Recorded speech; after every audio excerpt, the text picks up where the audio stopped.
Oo, kasi ako personally, parang ako, hindi lang bilang babae, but as someone, I would let Time out, you. babe. I understand what you're saying. Ilabas mo. Tama yun. But wouldn't I want you to, kung kailangan mo ilabas, wag Oo with me. nga, wait nga lang, Sorry. babe. Wait nga Nagiging lang. passionate eh. Go. Sorry. I'll put it down. Eto, put it down muna para you don't interrupt me. Si Mikey kasi, guys, eto yan pag ginaganon ko naman siya, hindi naman ako napipikon, guys. Talaga natatawa lang ako kasi hindi ka talaga niya patatapusin, pero parehas na kayo na iniisip. Okay, so anyway, yung sinasabi ko is, me as a person, I would validate your pain, whatever you're feeling, pwedeng pag-usapan, ganyan. My boys na ganun din, they would do the same thing. I think for our emailer and for a friend of mine, na ganun din talaga, as in same, sobrang same. I think na yung way of approaching nila dun sa nararamdaman ng girl is to be there for her.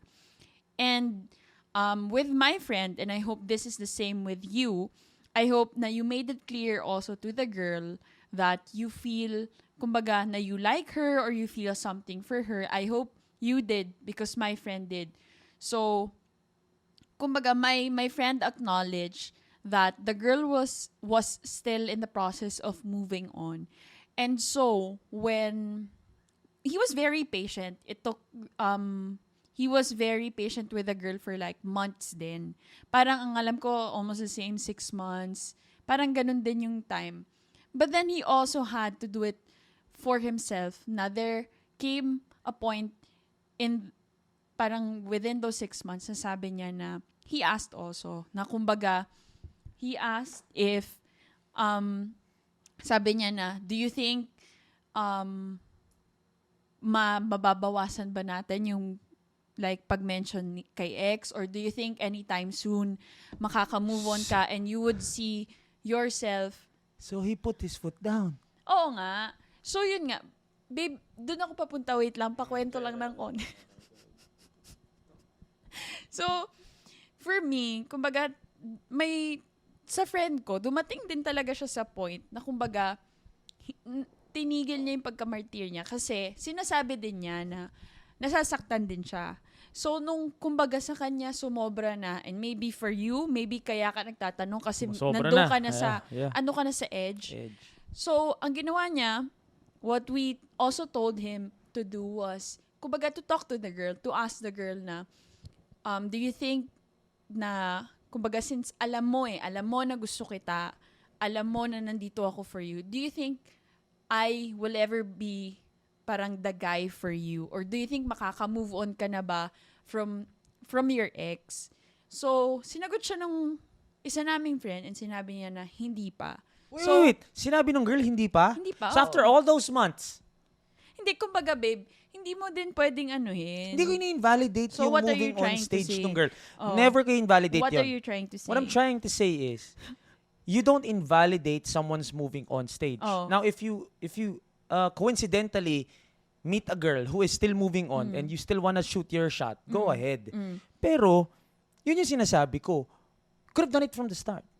What do you mean? You couldn't, pwedeng hindi ka nagsayang ng ilang buwan. Babe, pero yun nga, love. Yun nga yung sinasabi ko. That not all people think like you. Okay, sorry, not sorry, all sorry. guys would feel that way, diba? Sorry.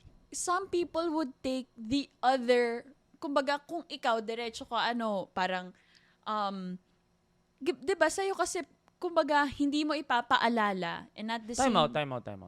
So, sinabi nung girl na, so binasted niya. Okay, so ito wait lang. Oh my gosh. Yung kwento ko putol-putol, babe. Sorry. Okay, let me finish. Let me finish muna. Okay. So, sinabi ng girl, hindi. So, the guy accepted it. And kumbaga, ano naman kasi, yung sa kanila yung sa friend ko, yung nangyari sa kanila was, the girl was also trying. We knew that the girl was, kumbaga, she was acknowledging our friend who was trying to court her. But then, reality check, and kumbaga siya din sa sarili niya, na, alam mo yun, yung girl kasi sinabi sa amin na na-appreciate niya yung guy, but then, kumbaga, nangingibabaw pa din yung feelings for the ex. So, they stopped talking. So, tumigil sila mag-usap. Hindi na sila, the guy also talagang he made, parang he also put his foot down. Hindi siya nagparamdam or anything. Gumana. Oo, gumana siya. But, alam mo yun, parang what I'm trying to get to here lang is, I hope that our emailer after siguro maybe hearing this or because he asked it, he didn't know that what to do. I would want you to talk to the girl and to, kumbaga, again, to ask to put your foot down. And alam mo yun, do something for yourself naman. Yeah. And I think the girl would also understand. And you should be ready. Kung talagang sabihin ng girl na hindi pa siya moved on, you should be ready.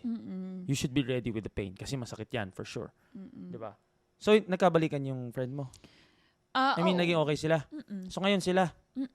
So, nung ako, ito, totoo din to eh. Ito, gusto mo mas pagandahin natin yung story nung friend ko. Ba't paano paganda? So, the girl... kahit story natin, pwede natin apply dito eh. No, not that. Iba to eh. This one, tumigil sila mag-usap. The girl saw the ex again. Wala And na. then, nung nakita Wala na niya, yung feelings. doon niya na-realize na mas, parang kumbaga ano siya eh, naging hung up siya doon sa Thought nung ex sa niya. buong relationship Yeah. nila ni ex. Tama, So, nung tama. nakita niya ulit si ex, Tama.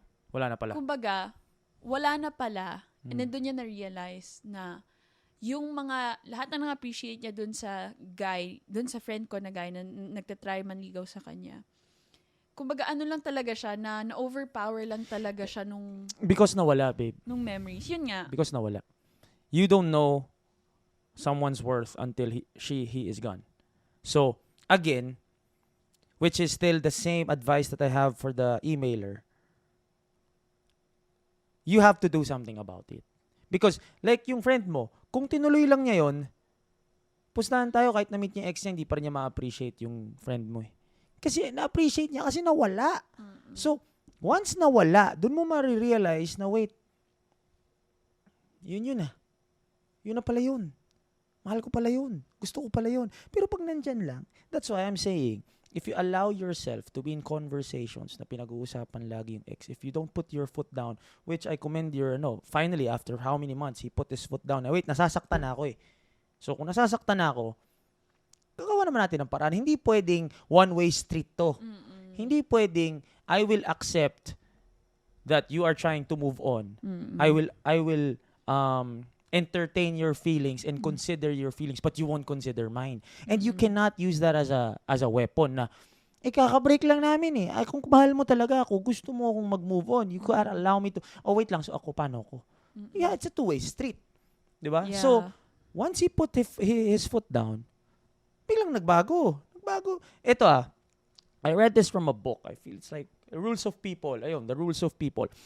You cannot change someone's mind or force someone to think differently or do something different from what he knows and what he thinks is right through words. There needs to be a life-changing scenario, a life-changing scene in his life, her life, for her or him to na siya mismo magbabago. Alam mo yung laging sinasabi na, tagal-tagal ko sinasabi sa'yo, ba't kayo ka lang nagbago? Kasi may nangyari. Na siya mismo. Words can only go so far. So, you cannot tell a basketball player, huy, mag-stretching ka bago maglaro. Make sure you stretch, make sure you warm up before you play. I kid you not, sigurado ako 99% of the time. Hindi niya gagawin yan just because you told him to. Pero once ma-injure yan, naku po, tingnan mo, life-changing, magbabago yan. Biglang nagwa-warm up na yan at nagsistretching na yan. So, what I'm saying is, hindi pwedeng puro words. Hindi pwedeng puro, pag-usapan natin yung ex mo. Hindi pwede. You gotta, wait lang kasi hindi na two-way street eh. Ang sa akin lang, babe, you know what my biggest question is? Yung sa girlfriend mo. So, she knew all along na ayaw niya si Guy? No. Pero she knew all along na medyo doon pa din ako sa ex ko eh. So if he didn't put his foot down, tutuloy lang yun. I think Hindi so. ba mali Kasi din yung girl hindi, doon? babe. Kasi kumbaga... Parang pinaasa mo yung guy? Hindi, babe, ito yun Hindi ko dinedefend dahil kaibigan ko, but Oo. see it this way. The guy was, as I told kanina, my guy friend was letting her vent. 'Di ba? Kumbaga, hinahayaan kasi nung guy. Which mali na. So, the girl also felt na okay lang. Mm. And at the same time, since alam ni girl, and sinabi din ni guy na gusto niya nga yung girl ko na friend, kumbaga, si girl naman on her part, hindi naman niya ini-invalidate eh. Like, Hindi niya in-invalidate yung feelings ni boy. hindi. Parang, Akala lang niya okay lang. kumbaga, we knew that she was also trying to move on, and at the same time, she was acknowledging our guy friend's efforts. But then, again, yun nga, which is something na hindi mo din, kumbaga, understandable yun eh. Hindi pa talaga siya makaget over dun sa ex. Especially, eto factor na maybe sa kanila lang, kumbaga years din kasi yung binilang nung Years relationship, nung ex. Yung mag-ex. So, kumbaga, ibigay na natin sa kanya talagang, Bigay na ikaw natin ba, din. Hindi ko in-invalidate. yun nga. So, if you're asking me if mali din si girl, sa akin kasi, hinayaan din kasi siya nung guy friend ko na mag-vent. So, when si guy... Because the guy likes you. Kaya nga, but he made her feel na okay lang. Ngayon, mali nga itong talaga si yun. guy, Mali di talaga ba? yun from the start. So, Yun yun yung ang sinasabi ko, mali talaga yun. So, yun ang sinasabi ko, babe, na kumbaga, hinayaan niya, Hayaan mo eh. he made the girl feel na okay lang na mag-vent ganito, ganyan. At first, hindi niya sinasabi na nasasaktan siya, which is something also that I told him na mali mo yan. Kasi dapat, doon sa, especially if, let's say, dito sa emailer natin, sabi niya, siya ang nagsabi, doon sa girl na gusto niya, sa kanilang dalawa, sasabihin nila lahat. Pero bakit nung uncomfy ka na doon sa nangyayari, bakit Binabawi hindi mo na. bakit hindi mo pa sinasabi? Bakit ikaw mismo? Yun nga yung mali din. Yun nga. Ikaw nagsabi na pwede. Tapos nung ginagawa na nung girl, na-hurt ka naman. Oo So nga. obviously, nung start pa lang, alam mong hindi pwede. You only use that move because you thought it would work in your favor na pag naging crying shoulder mo ko, baka lumambot ka sa akin. Well, it backfired obviously. Well, for them, Yeah, diba? So, backfired. ano naman yan, maybe some couples had, in a way, the same na mas comforting, mas ano yung naging approach ni guy and it worked. But again, for this one, and if you told her na you want you guys to be open to each other, I would suggest that you would also be open to her about what you're feeling. Kumbaga, as much as you invalidate her pain, please validate Your own as pain.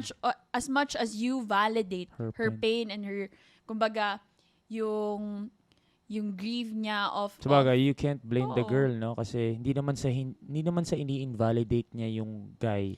Yun lang talaga yung pinaramdam ng Oo, guy. kumbaga, Tama. if you made her feel na okay lang, tutuloy niya this is yun. very, kumbaga, similar to my friends. Kung hinayaan nyo kasi siya to feel na okay lang, and kumbaga, kung napag-uusapan nyo, nagko-converse ka sa kanya regarding the ex, syempre, she would feel na okay lang. And then, now that you are hurting, I suggest that you also tell her. Kasi, kumbaga, ano yan eh, what Mikey was saying, two-way street. Two-way street. You validate her pain, she should validate yours as well. Yeah. And you should validate your pain as well. Kasi, kumbaga, ano yun eh, she will never know na nasasaktan ka na. Hindi niya mahuhulaan yan until sabihin mo, and especially if you are allowing her nga to feel that way. Na Magiging crying shoulder ka talaga. Oo. Yun talaga yun.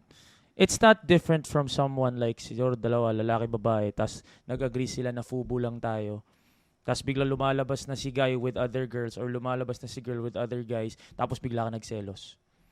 Tas biglang, sandali lang, akala mo okay lang. So ba't ngayon bigla ka nasasaktan?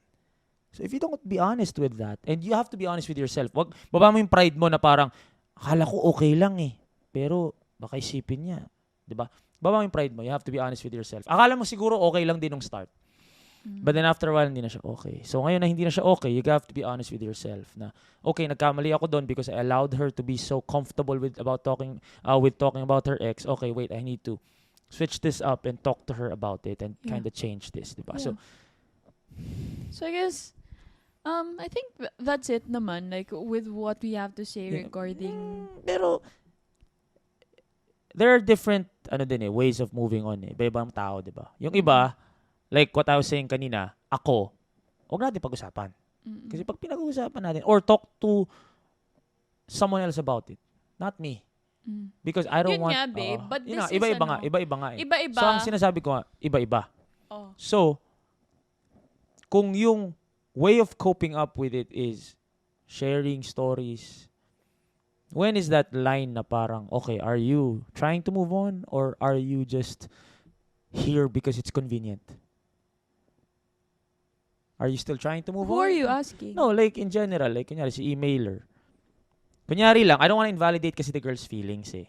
So kung ang way niya of coping up with the ex is to be open with the guy, open to a guy about it or with a guy about it, then I don't want to invalidate that. So kung talagang ang coping up mechanism niya is to constantly talk about him and constantly, bring up experiences and, analyzing kung ano nangyari, then that's on her. But when is that line na, sandali lang, ano ba, like, are we still using this as your coping mechanism or hindi ka lang na talaga makamove on? Babe. Tayo na nagsabi nun kanina, di ba? Yeah. Na kapag nasasaktan ka... Hindi, I'm talking about the girl. So you're asking the girl? No, hindi. Like, in general, like, if a girl looks at... You will never... Like, kunyari kayo. Babe. I'm asking, kunyari kayo, as a girl. Oh. Di ba gusto nyo yung nagkukwentuhan kayo with other girls? O kunyari, kayo ng mga girlfriends ninyo, pagkwentuhan natin yung ex ni ganyan, o ikaw, yung ex mo, mag-move on ka. That's a coping mechanism. Tama, di ba? Girl talk. Coping mechanism yun eh. Nung kayo ng friends mo, girls. O, pagkwento natin ex ko. When is it na it's still a coping mechanism versus hindi mo na... Kasi a coping mechanism means you're trying to move on. No, I get what you're trying to say. Yeah. So are you just coping up with it or are you just really not able to move on? I can't answer that. Yeah, and it's different for every person because iba-iba yung yung kumbaga what do you call this? Iba-iba yung kumbaga yung end ng grief or ng moving on for every person. So you can't, if 'di ba nagwo-wonder ka ngayon, you are wondering when will that end na yung coping mechanism mo is to keep remembering the ex. Hindi natin masasagot, hindi rin natin yan mafi-figure out, babe, because it's different for every person. Sometimes may nangyayari sa kanila. Sometimes nagigising ka na lang and then nare-realize mo, okay, tama na. Yeah. Sometimes naman, kumbaga, you were forced to really move on by other people. So, we will never know. Kumbaga, I think for our emailer, wag mo na ding i-try i-figure out when it will stop. So, ikaw na magpa-stop, do bro. something. Hopefully, what happened with my friend is, kumbaga mag-work for you or mag-work sa inyo. But sa ngayon, 'di ba, if I were you, unahin mo na lang muna yung sarili mo, lalo na if hurting ka na din because of what's happening. Yeah. Kumbaga, bigay mo na din sa sarili mo na hindi mo hindi mo naman siya pinabayaan and hindi mo to, you're not selfish for doing this na kumbaga tatanungin mo siya and if hindi talaga aalis ka, hindi mo kasalanan yun or hindi yun masama. This is something that you have to do for yourself. And at the same time, maybe it is something that you have to do for the girl as well. It's a two-way street. Kung hindi niya kasalanan na you met her at a time that she was vulnerable and she hasn't moved on and she's hurting, hindi niya kasalanan yun, you shouldn't invalidate her feelings. Kung talagang hindi kaya. But you also shouldn't invalidate yours. Mm-hmm. Na, porket gusto ko siya, she's in that point of her life na she's figuring things out, masasaktan ako, pero gusto ko siya eh, so okay na lang masaktan ako. Huwag martir, bro. Yeah. Huwag martir. So yun yung ano namin. And I don't know, hopefully it helps. Hopefully it was a good conversation. Yeah. Again, all these are points and our thoughts are ours. It's fine for us to disagree, pero don't take our words as, hindi to galing sa Biblia na parang ipapako nyo kami na gagi pala kayo, ganyan. Hindi. Like, that was our thoughts. We would love to hear from you, maybe on the comment section. Hopefully our comment section never turns toxic because, my comment section sa Shoot First, I don't even read it anymore because it's super toxic. Hopefully it doesn't turn toxic here. This is all just kwentuhan between wala lang kami magawa, to be honest. Yeah. So, kwentuhan lang tayo dito. Hopefully, you had a good, you enjoyed this episode. Please follow us on all social media platforms. And to our emailer, bro, gawin mo na ng paraan. I hope after you watch this episode, you email us again. You tell us what you... Totoo, i-update mo kami kung ano mangyayari. Pero trust me, Ano to? Ano nangyayari? Sumabra ka doon, babe. Sorry. It's my turn, guys. Pero, pwede nating anuhin na it works yung bigla kang kakambyo, bigla kang mawawala. Ay, naku po. That works, bro. It works. It worked for Bigla kang kakambyo. Again, words cannot change a person. Cannot change how a person thinks. I really believe that. Words, especially life experiences. Yung mga lessons, math, yan, sige, words lang talaga yan. Pero experiences in life, life-changing experiences ang magbabago. Hindi words. So, Amen. yun. Love you. So, yeah. Love you. Did you enjoy? Sorry. Bilis Tulog lang. lang siya, Uy, guys. mabilis lang yung episode namin today, Melo. Mabilis lang yun. Alright, hopefully y'all had a good time. We did. So hopefully join us again sa next conversation namin. Yeah, dito and sa again, TBH. to those who want to send us their kwentos or if they have questions as well, as your emailer kanina, he asked if rebound. Ay, So, you can email us. Wait. So, hindi siya rebound. Yeah, Di ka rebound, bro. Di ka rebound. Ano ka? You're not rebound or not rebound. You're, ibo-boyfriend ka ba? Will she look at you as the next? Or does she look at you as a shoulder to cry on? Yun yung ano mo. Hindi ka rebound. Trust me, hindi ka rebound. Yeah. Are you gonna be the one? Or are you just gonna be that guy who's super nice to me and I vented out to him a lot of times when I was hurting? Yun yung option mo, yung dalawang yun. So, Yeah. hopefully you find a chance to get to the side na gusto mo.